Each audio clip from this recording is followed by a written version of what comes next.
How you doing? My name is Stanley. I'm from Miami, Florida.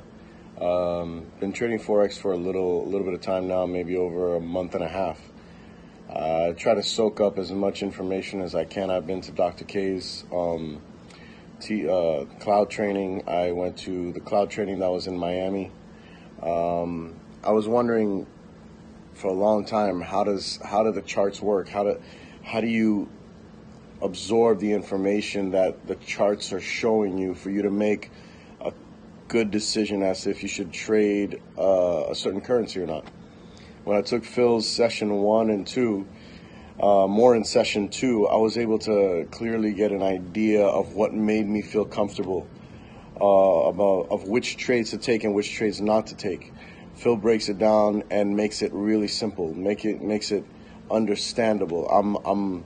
I'm really looking forward to taking his session 3 and session 4, which is market structure, which is something that I think that would just wrap it all up into one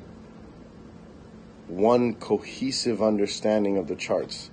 So I haven't taken 3 or 4 yet, so that's just what I'm hoping to get out of it. But so far, Phil has really done a really great job. Really, really great job. Thanks a lot, Phil.